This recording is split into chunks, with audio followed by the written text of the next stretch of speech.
Greetings, everyone. It's so great to be with you again. This is Joyce Davis, PennLive's outreach and opinion editor, and this is another of our series of town halls or forums looking at developments with Harrisburg's economic plan. We hope there is one, but we'll be talking to some people who certainly will have some information to share with us about the latest events surrounding the push to try to get some revitalization in Harrisburg's downtown.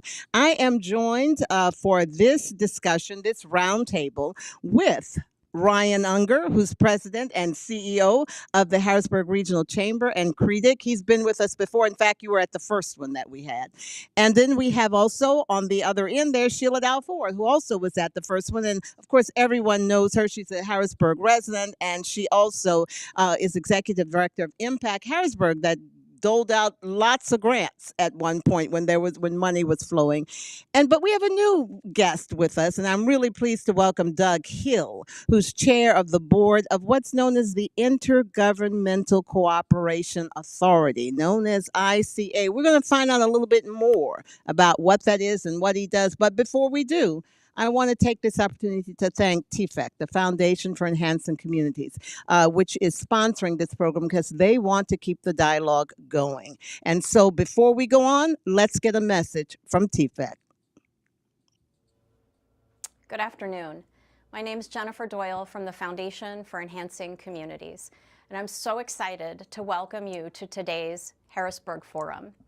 The way forward for Harrisburg's downtown is going to require collaboration across our community and a shared commitment to solutions that are going to last. At TFEC, we believe in the power of collective action, and we are dedicated to supporting and guiding the partnerships that are going to shape a stronger, more vibrant city for today and for our future. We're excited to partner with PennLive today as we discuss the pillars that support our downtown community. Well, thank you again to TFEC for making this discussion and many others that we plan to have happen. But let's dive right into it. We don't have a lot of time, but we have a lot to go over. I've asked Ryan to kind of lay out, because there's a lot going on behind the scenes that people may not be aware of, a lot of moving parts. So I've asked Ryan if he would be so kind, because he's in on all of this, to just give us as an overview of just what's happening. Sure. Thanks, Joyce. Appreciate the opportunity. I'm going to start, at least from our organization's perspective, how we became engaged in this work. Because I think folks have that question. We're a regional chamber in EDC that serves Cumberland, Dauphin, and Perry County. So why downtown Harrisburg, which is a very specific, really half a square mile area, and why is it so important to the region? June of 2024, actually, at the end of one of our board meetings, I kind of open it up, and our chair opens up and says, is there anything that you think we should be working on or involved in? And that's when we first heard from our board that they had some concerns regarding, the future of downtown Harrisburg with all of the things that you've talked about in these forums. And it began a process where we began to reach out to folks to say, we're here to help, and this can be a part of one of our strategic priorities as we go forward. It was only a couple months later that I was in a room similar to this at a forum that Harrisburg University was having with regional CEOs, including Bob Hortenzio from Select Medical, Dan Schaub of D&H, and include Bob Whalen of HB Global. And it was focused on the future of the region and its economic development. And I said a few words there, but was mostly in listen mode because that's what we want to do. And during that conversation, they were asked, what is the number one pressing concern? And in my experience, a lot of folks will reference infrastructure, or they'll talk about workforce. And to a man, 3 men on the stage, they outlined that the future of downtown Harrisburg was critical to our region. It was critical to their bottom line. Even though their companies weren't domiciled in downtown Harrisburg, that they felt it's the front door, the front porch to our region. It's critical to their business development, their talent recruitment, and really kind of the way of life and quality of life that we have here to have a really strong urban core to that city. I take that personally as a city resident, heavily invested. And we began to have conversations with elected officials and all of them, including at the time Representative Kim, and certainly now Senator Kim and Representative Davidson and Mattson and the city leadership with the mayor and Gloria Martin Roberts having this conversation. I think the question always was like, how do we tackle this, and how do we take on what has become a pretty big challenge? Not unusual. Cities of similar makeup of Harrisburg have this same challenge, but how do we tackle this issue? Last year, late in the year, the governor made a pretty public announcement and continues to talk about the turnaround of downtown Pittsburgh, which kind of sparked. I know Doug and I had some conversations, over the preceding months on how do we tackle this and what can we do. And that was an effort spearheaded by our sister organization out there, similar to the Allegheny Conference, where they played a similar convening role, right, to try to bring the appropriate folks together to enact a new revitalization strategy for downtown Pittsburgh, because they listed a list of reasons why they did it, and it sounds a lot like Harrisburg, right? An increase in office vacancies in downtown, a lack of a human-centric and citizen-centric downtown and a true urban core, and the changing workplace dynamics that had led to that, and how do they turn that corner. So we began, I believe heavily in R&D, rip off and duplicate and deploy. And we talked to the folks at Allegheny Conference. We talked to the mayor and her leadership team and her elected officials. And some of these things just take time to try to get everyone on the same page. I think everyone agreed there was an issue downtown. Again, the question becomes how. We announced in May that we could agree to this partnership. And in my estimation, when the budget would pass in August or September, we could get rolling. Well, the budget took a little bit longer. We needed resources to try to help bring some professional support to the table to help us make this happen. That's where Doug comes in. I know he's going to talk to try to bridge that gap so we could get a little bit of a head start here. And we have now begun this process where we will be contracting with the Pennsylvania Downtown Center, who's the state's leader in this type of work, headquartered in Midtown Harrisburg in the historic Harrisburg Association building, where they will help us and help our stakeholder group to put together a project plan and effort to turn around downtown Harrisburg. I should remark that this is the beginning of a broader conversation about Harrisburg's economic development.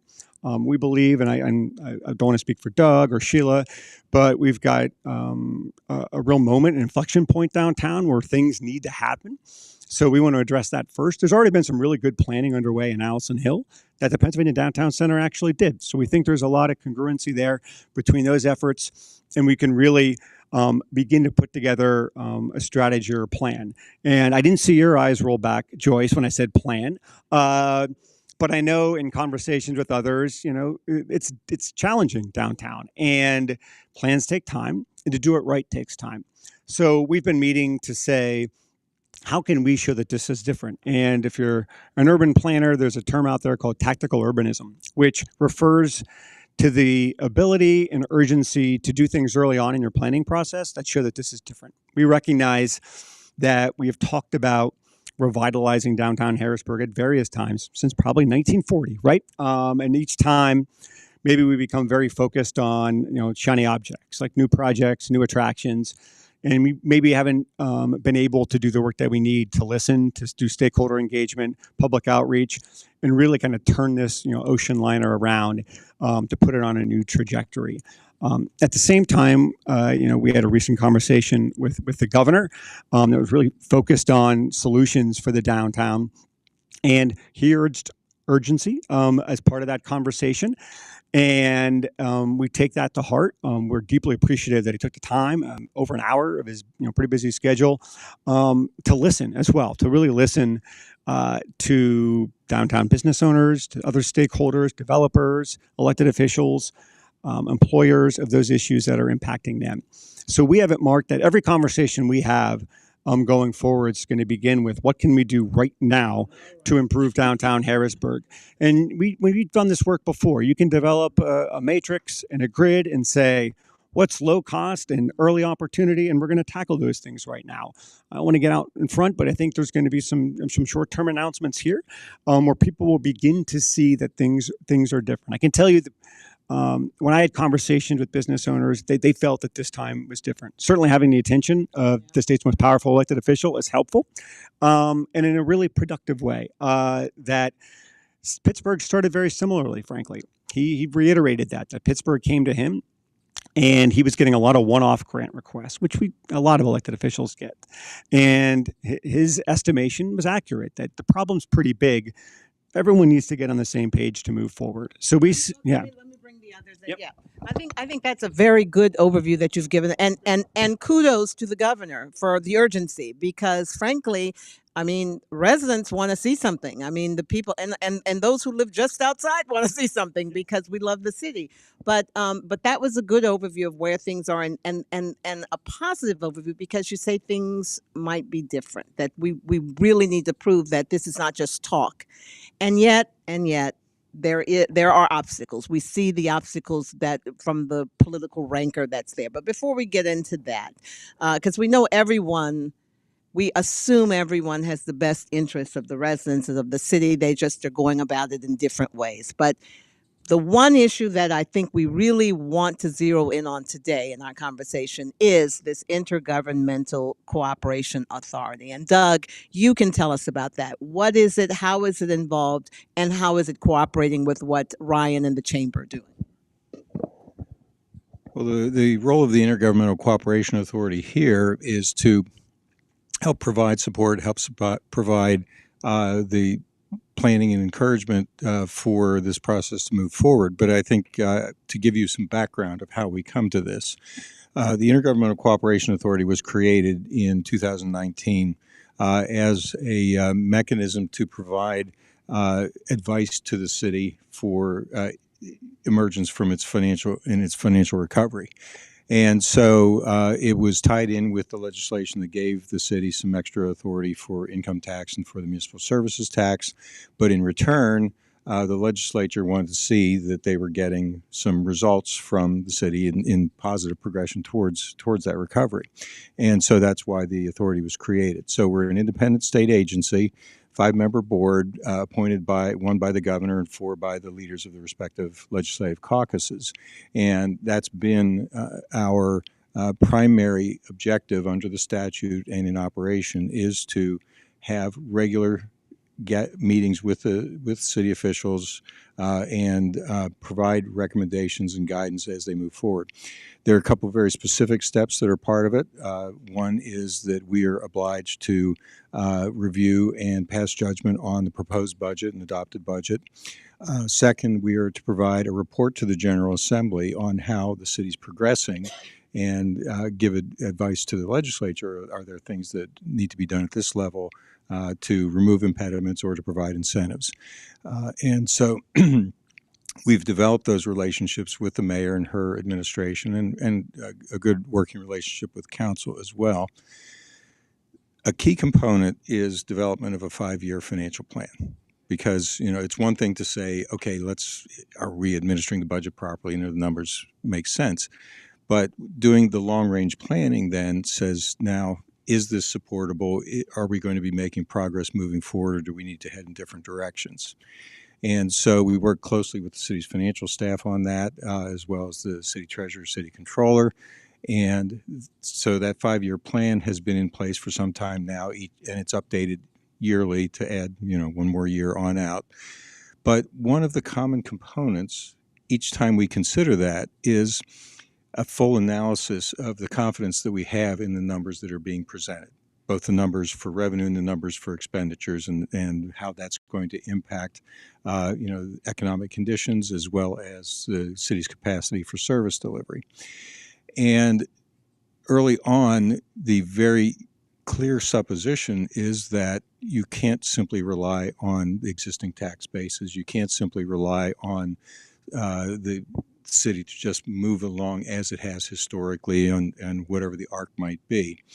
And so to provide assurance that as we emerged from distress status, that we were going to be able to continue on a positive track, the very clear adjunct to that is development of a comprehensive economic development plan. And so we've been calling for that as an element of the 5-year plan for the last number of years. We have commented on that in each of the budget presentations each year, and this year as well. And we've been hoping to see more progress. There's a long list of reasons why that hasn't happened with the speed that we had hoped. But coming into this year, the problem gained much greater urgency. Jokingly, we call it the city's suffering from a different version of long COVID. The working relationships and the use of office space and all the rest of it, though, because of COVID, have changed the economic dynamic for urban centers. And so in Harrisburg's case, fewer state workers means fewer other workers in other offices, so law firms, lobbying firms, and so on. They aren't in the city as frequently, so they're teleworking. And then that has the secondary spillover effect on less traffic for retail and for restaurants. And so you begin to see the closures or scaling back. And so we started looking around for other alternatives. Ryan approached us with some ideas with Creek. As he said, we talked about the experience in Pittsburgh, and we began to work with the legislative delegation because it really is a matter of resources. The city has 2 people that were doing economic development, but that's really not enough to do a comprehensive plan that really encompasses all the neighborhoods, encompasses all the interests and stakeholders. And so we need consulting assistance to do that, and we need funding to be able to head in that direction. Well,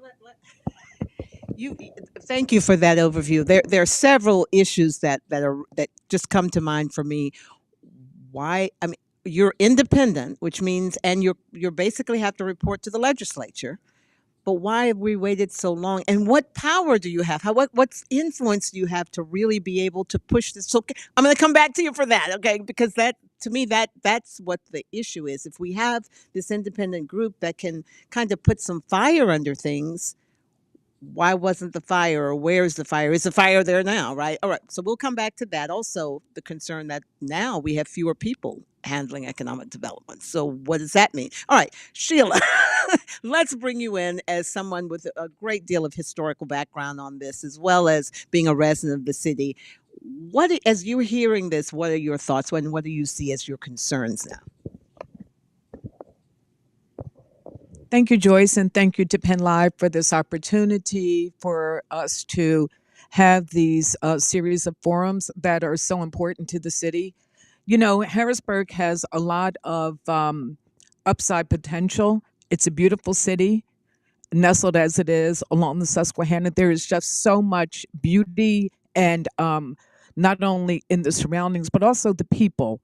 And I love, as a longtime city resident, I am always impressed when I see parents walking their children to school in the morning. It is it just fills my heart, and it tells me that we have a moment, we have an opportunity, we have an obligation to do better. And I really mean that, and I always take that to heart. We can talk about the numbers. The numbers are important, the financial standing and the like. What we know, though, is that we have a series of folks who live in our city who are reliant on the elected and appointed officials, and who hope and pray that they do a good job. And I think that what we heard today from Ryan and from Doug, I think should give us all some solace, should give us all a sense of safety and security, that things are moving in the right direction. Having said that, I think that there was a need for some greater transparency around that. I think that a lot of people just don't know what is in fact happening, and that's just the nature of government and the nature of the kind of private-public partnerships that are sort of happening, that are sort of in the city. And I think it's this opportunity gives us the moment to shed some light on that. Along those lines, I do think that there is a tremendous amount of anxiety around the downtown. I hear it from my friends. I hear it from, let's put a face on that. I have friends who moved to our area from Perry County who were downtown. for a number of hours and said it cost $40 to park, or something like that. What's happening here? These are the text messages, and I said, I hope you enjoyed the play. So and that was not a reference to Mr. Lincoln or any joke there. Let me say, but the answer is that it's complicated because I had to explain to my friends, look, this is the situation we're in. And this is my advice around parking. I've heard from members of the legislature who live in this instance in Philadelphia, who have said to me, it costs more to park in the city of Harrisburg than in Philadelphia. What's going on? And my response has been, you all, this is the plan we have in place. So what does that mean in terms of how we address the real socioeconomic factors? Let's call them that, okay? Because it's not only on the fiscal side, it's also on the social side. It's also because we have this huge challenge as a city that makes us more special, in my view, than other cities in the Commonwealth, and that is that we are the state capital. That has an upside and it has a downside. We know what the upside is. I think we can talk about that. But the downside, the practical reality is that our tax ratables, are just not what do not compare to other cities or other cities of the third class or any class for that matter, because so much of our property is off of the tax rolls. That means that we have to engage in an extraordinary effort to bring in dollars and to leverage those dollars in the most efficient and effective manner as possible. And sometimes when you have something that is an intervening force such as COVID, it creates a dynamic that is incredibly hard to find your way out of. That's where we find ourselves now. Yes. Try to keep this as conversation as possible with one mic, unfortunately. But let me just say this. So we've heard kind of an overview. We've heard what the ICA does, and we'll remember the questions that I want to come back to you for. You're right, and in fact, as I was preparing for this, readers said, "Why can't we just reduce the parking? Why can't we just that? That's a key, right?" So I'm turning now to Ryan because Ryan, you kind of you gave us a little bit of a lift when you said there could be some announcements. Now, I know you don't want to break news here or whatever, but what can you tell us, Mike? We do need some wins. We just heard El Sol closing, right? So people needs. El Sol's for sale. Okay, all right, well, all right. Clarify things and what are those things that might just be, and what's been happening even this week, right, with the meetings? So tell us that. So yeah, I mean, El Sol's for sale. I think that's important to clarify. I think it's also important. I think it's and things that are for sale typically have a value, right? So I think I think there's hope there. I still encourage you to go downtown and visit these businesses that are struggling, right? That's fair. That's fair. That's fair. I think again, I don't want to get up, but I think there's things that we know need to be done, right? Like I think we know we need to address before you do any of this work. You've got to address clean and safe. Like those are always foundational pieces. We do have a downtown improvement district, who, as downtown building assessments have declined, and to put a data point on that, downtown business assessments have declined about 30% since COVID.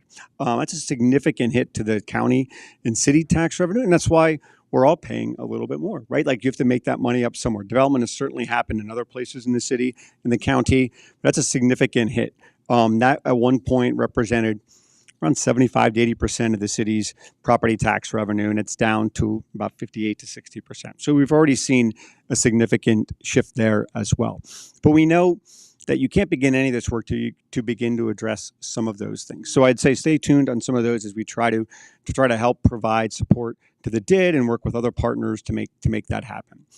I think in addition to that as well, we know that foot traffic has declined significantly, and we have data points to prove that. We're seeing about, on average, 7,000 less people than we did pre-COVID. But pre-COVID, there was around 30,000 people downtown. Now we're at about 22,000 people. Now, I should posit that includes UPMC. It includes anchor tenants like Harrisburg University. It includes the Whitaker Center, Hilton, different places like that that are critically important to the downtown and draw a lot of foot traffic. But we're still down on average. So what do you do? Well, we'd love to increase some office residential conversions. So we think that there might be some opportunity there. Some of them have been announced, and we should lift those up, as we've had several good announcements, and there's several more potentially in the pipeline should funding become available for them. But we also need to make investments in arts and entertainment to bring foot traffic down here immediately. And I think there's some really good things bubbling there. We saw this past summer when Dauphin County supported Dauphin County concert series at the Riverfront Park. That was 1 week of concerts that saw an additional 10 to 12,000 people in 1 week visit downtown Harrisburg. You could see it. I happened to be at a happy hour at Cafe Fresco that week. You don't see a lot of people with cowboy hats and cowboy boots and jeans at Cafe Fresco for martinis, but they were because Russell Dickerson was playing at Riverfront. And they had the data to show you that around, I think, 75% of the traffic for those concerts came from outside of Dauphin County. So we focus on these assets that we have, whether it be the Whitaker Center, the Forum and the Symphony, the potential Riverfront Conference Series, and they've already made some announcements there. We think we can kind of lean into some of these things in the near term to show that there is positive momentum. Because I know I've spoken a lot, and I was going to say it in closing comments, but I said it. I saw you reshared some of the words I said. The way we frame this and talk about this is very important. I understand that there is a natural inclination sometimes to say, El Sol's closing. Oh my God, the sky is falling. I'd also urge a little patience, which I know is difficult. It's not my money on the line. If you're a downtown, business owner and those types of things, some of these have various, stories and layers behind the scene, and that there will be some positive news. So, I've charged our board and our staff and anyone else that wants to read that. The way we consume information and the way we communicate, it's just critically important going forward. Well said. I agree with that. I agree with that. Although, us journalists, we have to ask tough questions. So I'm sorry about that. But yes, that's wonderful to hear that some good news is coming. And that alone, I think, is good. But people are impatient. But let's get to the ICA and what leverage that you have, especially because, yes, good news, but the bad news is that we have dueling lawsuits. Lots of money being spent with officials fighting each other. That I don't want to say it, but I have to say it, right? What leverage do we have to kind of solve that problem or stop that and get the city and the officials back on the right track? Well, speaking on behalf of the ICA, we are an advisory body, so we're not regulatory in that respect. We can't tell the city what to do, but the role that we are specifically given is to be the convener, the intervener, the advisor, to try to get the parties together, try to find a way to work through those particular issues, because this is fundamentally a communication issue between the legislative and executive branches. Get above that, and you understand there's a much larger issue, a much more long-term issue, and that is the health of the city. And I think we can compartmentalize and work on this particular relationship issue, but I think it also requires us to, at the same time, as we're working on that, make the investments that are needed in staffing and in support for economic development efforts and cooperative relationships with the work that's going to be done with CREDIC, and in that largest context, and looking toward the upcoming years, while we wrestle through this one issue. So you're kind of serving as a mediator? We are not technically a mediator, no, but we have been working with both parties as the budget was under development. We stand ready to help as they see fit in helping to resolve those relationship issues as well. We do have good communication with both the legislative and the executive offices, and so we hope to capitalize on that. And I should say as well, the fact that we have the relationship with the legislature, that we are a body created by the state and reporting back on a regular basis to the General Assembly and to the governor's office, gives us the opportunity to say, here's areas where some help could be given. Here's some areas where you can provide some leadership and be part of this effort, and then draw in, I think turning to my original comments, the ICA isn't there just to look at the numbers and are you administering the numbers correctly. The ICA is there to help the city develop toward the future and anticipate where the needs are going to be, and then find the means to get there. And so that's all part of that collaborative effort that we're charged with doing, not just checking off the numbers, but really helping all the players move forward in a concerted and positive direction. I think Sheila was chomping.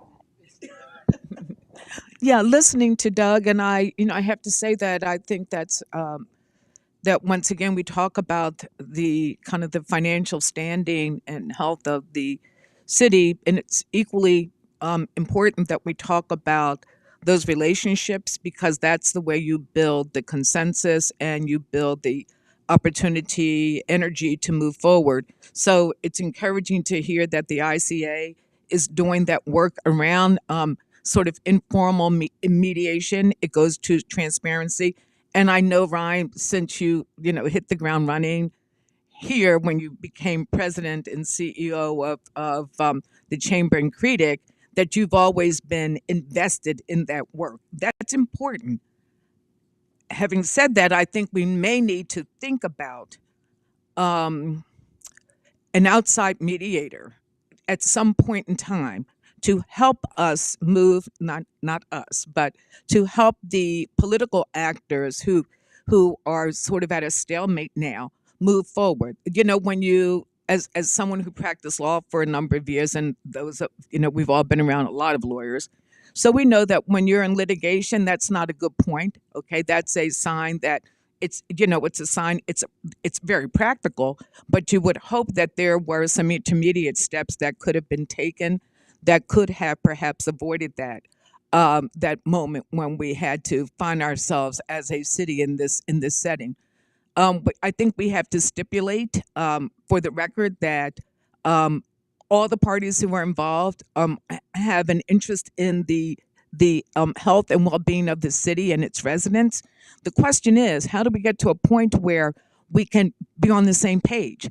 How do we do that? And one of the biggest challenges, as I see it, is the history of the city is such that, it's been pretty fraught. There were the 2010s when, the financial standing of the city was not great. And so we are still, once again, in recovery mode. Sometimes you need help. Other communities need that. I would suggest that perhaps ours is, this is an opportunity for us to look more closely. I don't know what the court is going to do. The court will render a decision, but it is incumbent upon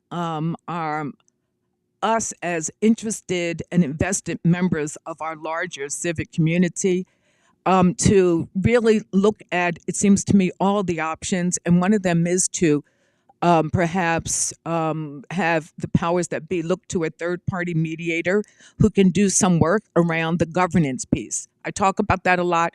That's a bias of mine. I think it's very important to know what governance means, and I think we all can learn a lot about that. There's a value in that, finding the common ground. Okay, that's what I'd like to say. That's going to, the idea of learning how to talk, not us, but others, how to talk to one another. Sometimes you've got to actually go back and kind of reestablish what that means. Okay. Well, I mean, good points were brought up here. I'm back to the good news that Ryan's given me. That's got me. Yeah, that's got me full of joy. The fact that the ICA is involved, right, in a semi mediation fashion, not because. But I guess there are two issues that still are of concern, I think, to people who are watching this. Of course, the lawsuits. Is there any chance that you have any influence over stopping that, so that money, so much money isn't wasted? Because people do think it's a waste. And the other question is the lack of personnel now, the staffing. We need people in place to do the work, to pull out these ideas that you guys are talking about. Any thoughts on that? I mean, So that door is still open. and I don't think the parties have rejected it wholly. I think the potential is there. Well, let's get technical for a moment. Okay. The city, under the charter, has the ability to reopen the budget sometime before January 30th, and then they have to act finally on any revisions to that budget by February 15th. So we have a short window that's available for the mayor to propose reopening the budget, and then for council to take up the matter. The middle ground can be, we all agree these positions need to be funded. Maybe we don't agree with who staffs them or what their specific job descriptions might be, but let's agree we will talk about that, but we at least need to get the money in the budget so it's available for those purposes. So there is some middle potential still available, and I don't think anyone has wholly rejected that yet. May I ask a question about that? I'd like to ask a question about that, and that is, I'm curious as to whether anyone in this room sees an opportunity for DCED to play a role in that. And I'm just curious because I do think the idea of third-party kind of facilitation might be something that moves us, forward. I'm just curious. I mean, I guess from working with them, I don't want to speak on behalf of DCD because I don't know. They may say yes. Secretary Seiger may be sitting at home and say, "Sign me up. I want to do that." But they're economic developers though too. They're not, mediators. I think when you see these kind of issues, you kind of look for a true independent third party, right? Whether it be an association, right, or somebody like that could bring it. I think from our perspective, businesses crave predictability, and they want government to work. Right. So I think from our perspective, we just want to see that going forward. And I don't want to, I know there was a lot written following our meeting with the governor. Certainly he delivered a message to get on the same page. But I'd also offer he gave that same message to Pittsburgh that's not embroiled or enmeshed in some of these things that are happening here. And it's incumbent upon all of us. And I will say in that room, it was Chatham House rules. I'm not going to give any, the discussion was there with those folks. If they want to share, they can share. My observation was like those issues didn't bubble up in front of us. I think we had a very kind of solutions-centric dialogue and conversation all around. And I had conversations with all the parties, involved following. And I think, as Doug said earlier, I think, the key to some of this work is always finding what you agree on rather than focusing on what you don't. Although I know one of those gets a little more attention, and we're all guilty of that, whether it's clicking on an article or resharing a tweet or X, I guess. We're all guilty of that, but focusing on what we agree upon, which I think we've had that from the beginning, that the city's fiscal health is critically important. And even in the citing, President Hill, the council, has said she wants to see an economic development vision for the city. So we have these things in common, and I don't have a doubt that we can get the right folks engaged to kind of move some of these things forward. And I just, to Sheila's point about transparency, which I agree. Also, if you consider this good news, I can give it to you. One of the reasons I know shifted was because of some earlier appointments, but also I just kind of sat in a long work session today to kind of map out what we think the next, 4 weeks, 6 weeks, 8 weeks, 9 weeks, 12 weeks, 6 months to a year is going to look like as we unveil this effort. And I can tell you right now, we're pretty confident within the next week, we're going to begin this process of identifying and getting out perception surveys to our downtown businesses and stakeholders, because I'm a big believer in data-driven decision-making. We need to understand what people are experiencing right now and where they think we should focus in focus groups and work groups and things of that nature. We'll continue to gather data. The comp plan's a solid foundational start. It's a 10,000-foot level, but there's some really good stuff in there as well. There's going to be another report coming up here out that some folks did over the summer with some public stakeholder engagement that we can utilize as well. That'll help us inform what focus groups we'll put together, because that'll be important to that as we go forward in the work groups. But I do want to pledge that there will be public engagement in this work. And, the key is to making sure that's productive, right? And I think we know that if it becomes someone else's plan, it's going to fail, right? We know we need an implementation strategy, but it's something, that I went over with Julie at the downtown center is how do we structure this? It'll be issue centric and based, right? Like, what do you think we need to do around attractions or green space or housing. But we want, and we'll have them downtown. We want the public engaged, whether it be digitally or whether it be through in-person, focused conversations, but that will be part of it. But at the same time, we're going to identify, we've already mapped out the downtown. We know where funds are needed for, landscape improvements or office to residential conversions, entertainment. We know that those things need to happen. So we're not going to wait to make them happen. We're going to begin. Applications have been made. And we've had great legislative support. We've had great support from the city to do some of these things as well, and the governor's office. So when you get those things aligned, you better strike while the iron's hot. And all of that sounds great, and it does. It truly does, because we're hearing things are moving, that the wheels are turning. But I guess the question I have is, where's the money coming from? Who's paying for this? Yeah. So again, we're I think there'll be an announcement coming up soon on that, because I know I hit send on the application, and I know the governor has been supportive of it. We will, in all likelihood, from the State Department of Community and Economic Development, receive a grant to help underwrite these planning efforts going forward. We're incredibly grateful. Doug's support of the ICA allowed us to contract with the downtown center to bring their expertise to the table immediately, and it was important, I think, from our seat that we have a good third party, but real experts in here, and to do that. Now, how is that money going to be deployed has yet to be determined, right? Like, I think we're going to need a lot of expertise at the table to get this done. When you talk about how do you re-engineer downtowns, you talk about how do you turn one ways to two ways, how do you improve sidewalks, how do you make improvements to green space? They require engineers, and they require landscape architects. When we identify office to residential conversions, if it could be done easily, it'd be happening, right? So we know we need to de-risk that investment, but we don't know how much we need to de-risk it. We know downtown business assessments have declined. So what's that delta between the assessment and financing and the actual cost? And let's find the tools necessary from the state to try to help winnow that, like they did in Pittsburgh as well. So the funds will be utilized for that. And I'll also say that a chunk of the funds, not chunk, but a portion of those funds will be utilized on communications. How do we get the message out on how this work is being done? That RFP is already done for like a website. And I think as a part of that, it's important from here on out, to Sheila's point, not just with the planning process, but the downtown as a whole. How can we be more transparent? That's one thing Pittsburgh has done really well. I'd encourage you to go to indexpgh.com, which is kind of their plan website, which was also a mechanism by which people could weigh in. But it also says, we removed this much trash this week. We cleaned up this much here. We found 5 unhoused individuals housing this week. All those kind of indicators that show that things are moving and things are happening downtown.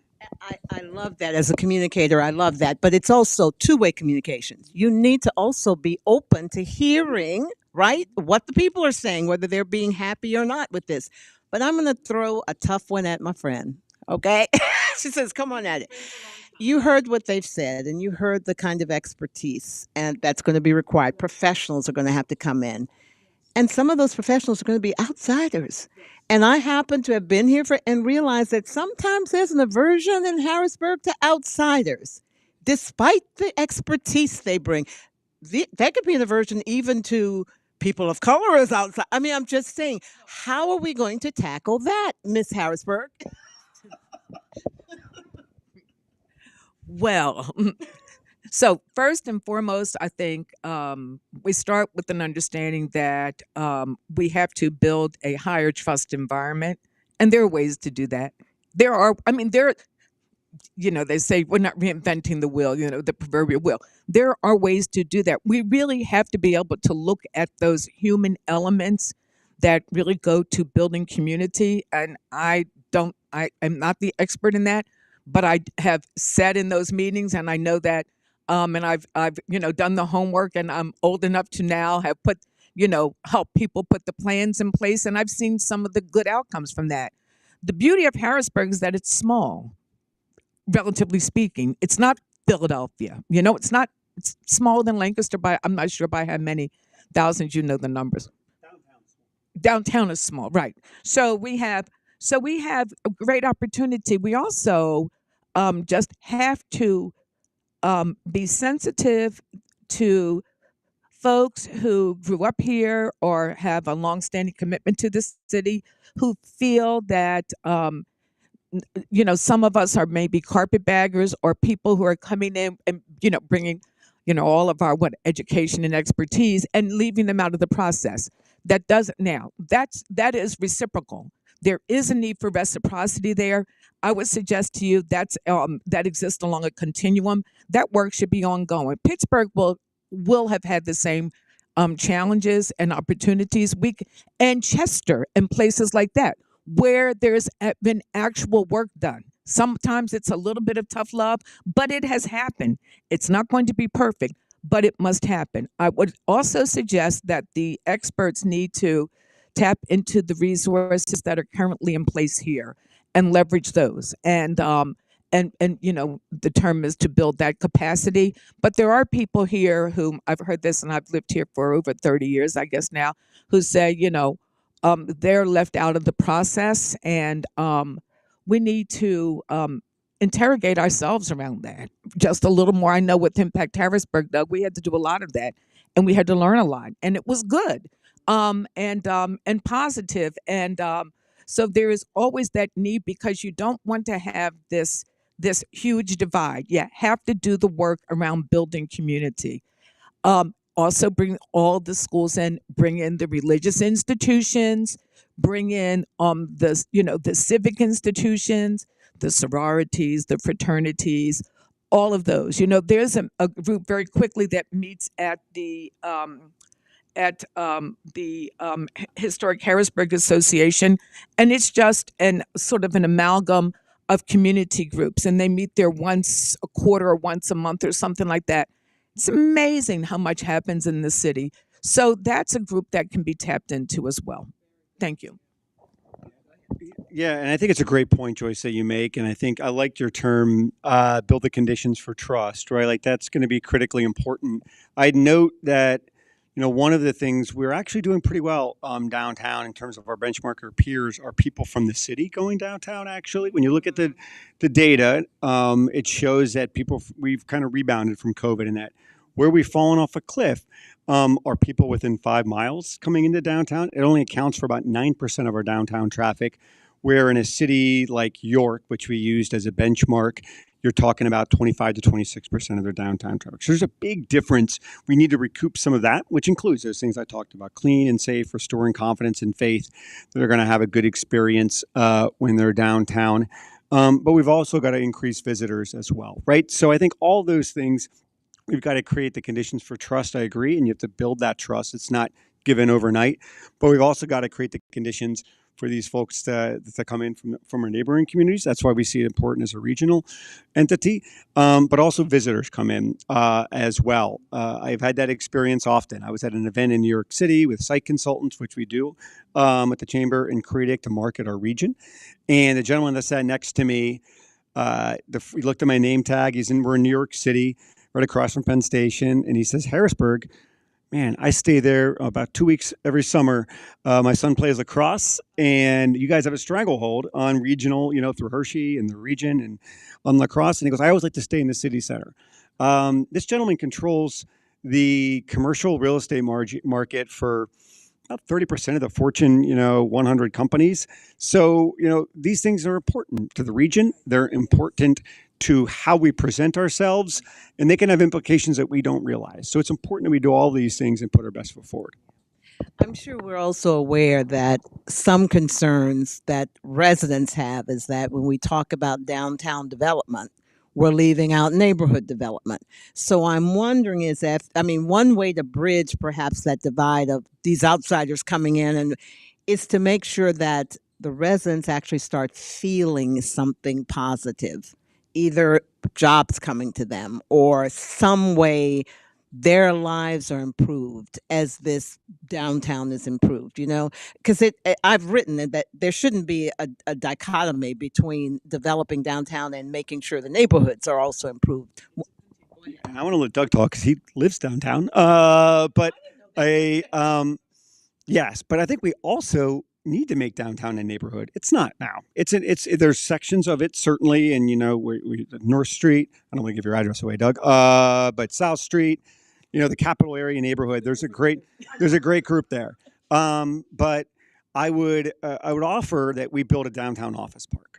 We didn't build a person centric urban core, which a comprehensive plan calls out. Frankly, this idea that we need to build a downtown that is people centric, and we in walkable, and we need to build that. That's part of this process, is that we make downtown a neighborhood. Look at what Harristown did with Soma, right? That used to be some vacant storefronts, and Harristown's purchased a lot of those properties. They've injected. There's a elixir bar down there, Agape Elixir Bar, which is great. El Sol, which you mentioned earlier, is down there. Boneshire Brewery. There's a pet groomer. There's a tattoo parlor. You can get your my doodle cut and get a tattoo, and then enjoy a burrito, right? And they made improvements to the streetscape. They hung lights, and it feels like a different place. That's a 2-block area, but we got to do that all downtown. We've got to create that sense of place, because people go where they have that, right? That's where we can deliver authenticity, is our urban cores. And that's just, that's certainly like Camp Hill, like Mechanicsburg, and Hershey, Hummelstown, Harrisburg, everywhere, Carlisle, everywhere around this region, we need to do that. And Harrisburg needs it right now. Well, so first off, yes, I am a downtown resident, as are all the members of the ICA board. The statute actually requires everyone on the board is to either be a resident of the city or have a business in the city. So we do have that very much personal commitment as well. But yes, I've been living downtown for close to 20 years now, and the convenience of walking to the river, walking to the Y, walking down to the restaurants, and all the rest of it. I mean, the one thing we all talk about is, can we get a good grocery store downtown? Okay, there you go. That's a whole nother thing, but I think there's probably ways to crack that nut as well. But I think that's indicative that there is enthusiasm. We watch the turnover in our neighborhood, and the people who move in, they're moving in for a purpose. They appreciate having that kind of an environment.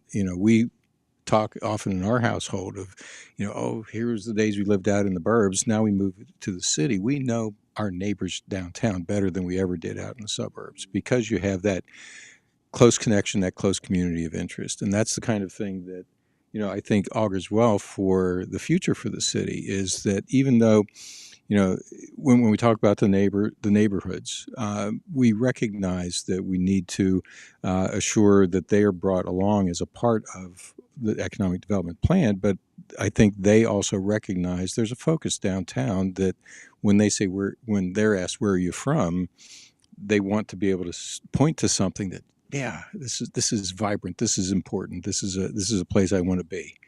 And especially the young people too. I want to not leave them out, because we had a wonderful forum with our Harrisburg University students. They love being there.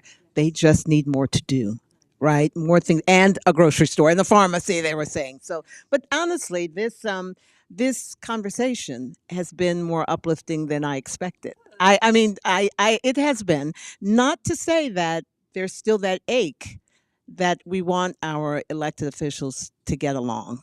Let's just say the city, each one of them has people who love them. They support them, each one of them, but they want them to be able to work together, right?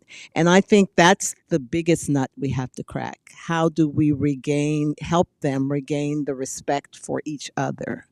That is going to be, you can't do anything unless that's restored. Right. So, I mean, I think you've brought up, I don't know who's open to this, but it has to happen, I think. We haven't, though, talked about, and we won't talk about, because we really don't have time. That'll be a separate thing. The next thing we're going to delve into for PennLive is the education issue. And even there's some good news. There's some good news, but there's still some bad news that you can't shy away from, because you can't avoid it.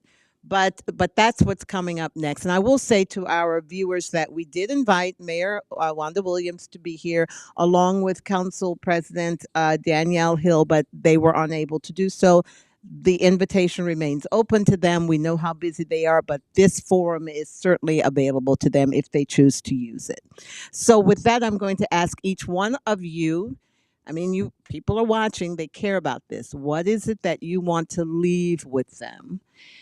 Anything good, and if it's not so good, they need to know, let them know. Yeah, I appreciate the opportunity, Joyce, because I agree. Transparency and communication is critical. That's why we want to, devote some resources to help with it. I guess I'll cheat and kind of like put one foot in two different things. One, I think, I certainly view like our role in here as a convener to bring people together. And I think it's important to note that as we go forward. It's similar. It reminds me. Again, I live in Midtown. I use the same riverfront trail, that Doug and Sheila do, and I see them. So I'm walking out there, and you'll sometimes see my dog taking me for a walk during those. And we always go by a sign up front in Riley, which talks about Mira Lloyd Dock, and her home was at that intersection of Front and Riley Street.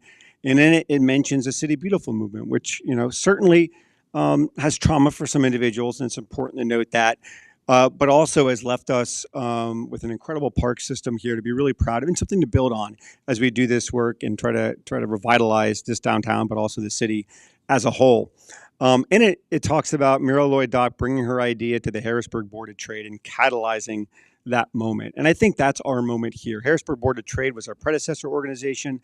We've been here as the chamber for 140 years, and the chamber and CREDIC see our role as trying to help with that catalyzation. And I think the challenge in front of us could be as large as that, and we could see as much investment if we can all get on the same page. And what I'd ask people that are watching or reading about this, and Joyce, frankly, you at PennLive as well, as I mentioned earlier, how we talk about these.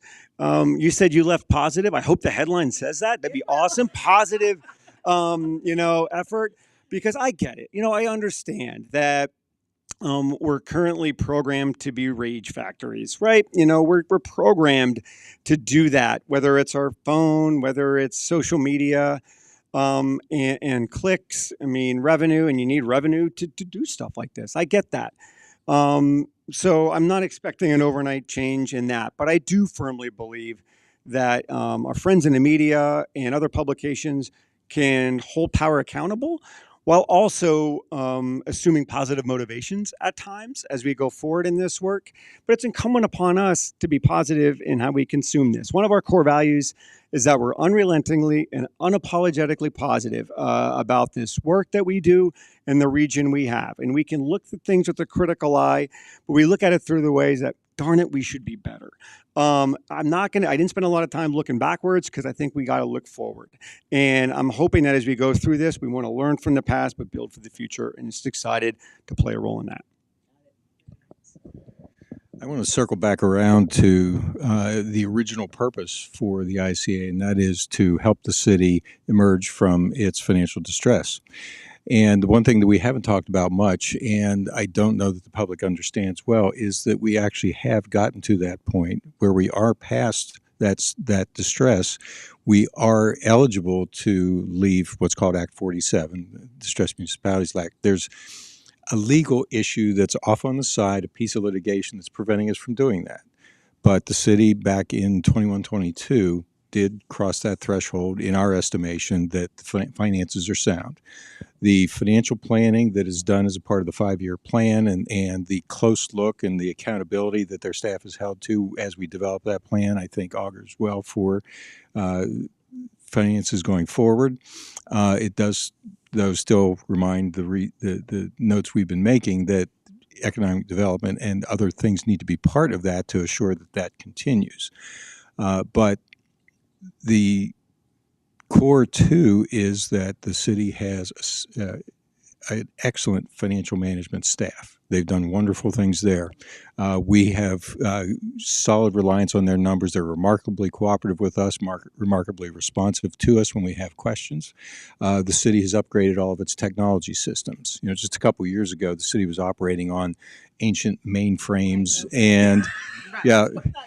Right, and if you could find somebody, pull them out of retirement who knew COBOL, for example, things like that has been upgraded. The city is in the process of completing a capital improvements plan, so understanding your entire physical plant and what all needs to be done there, and providing a solid budget. So, while we can be anxious about the squabbles that we're seeing, underneath all of that are government elected officials who care and elected officials who have taken positive steps towards making sure the city is properly administered and properly run.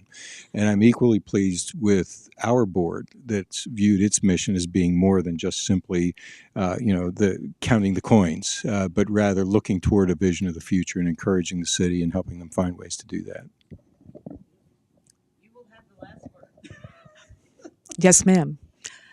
Well, I'd like to echo or reinforce the sentiments of my colleagues this evening. I think that the news is mostly good. I think that it's very hard to get sort of caught up or lost in the weeds, as it were, around some of this, because we hear about the moments of consternation and the points of departure around finding common ground. But in point of fact, there has been tremendous incremental change. I was listening to Doug, and I was thinking back um, um, uh, uh, to the start of Impact Harrisburg, and this is a fact point. It is not to give us a pat on the back, as as it were, but it is to say that when you talked about those old systems, those old IT systems, Impact Harrisburg helped to bring resources to bear to improve that. That's the kind of continuity of community, if you will, that you really need to see, and you also have to acknowledge it. That's another thing, okay? Because as Ryan said, don't look too far back and stay there. You have to be able to look back, be informed about what happened, and see how it moves you forward. That's very important. We need to get better at that, I think, about understanding and acknowledging that's what happened. And that has put us, on this positive trajectory, excuse me, that takes us to a better place. That kind of thinking means that we have to have a different mindset, which is not one where we feel defeated, but which is one in which we feel like we are moving in the right direction. Okay, thank you very much. Well, I want to once again thank my guests, Ryan Unger, Doug Hill, and Sheila Dow Ford, for sharing their expertise and their positivity, because we do need it. But the positivity, I just want our readers to know and our viewers to know, it's not just Pollyannish. One of the things that impressed me about Lancaster is that it was a community, a consortium of people that came together to solve the problems. I'm hearing that's happening in Harrisburg, that you have different diverse groups coming together. Yes, there are things that still need to stop, but maybe they will. So with that, I go downtown. Yes, be positive and try to get behind Harrisburg's future. So with that, I thank you and stay tuned. We will continue our series very soon and get back to you with probably looking at education in the next session. So with that, thank you all, and bye bye everyone. See you soon.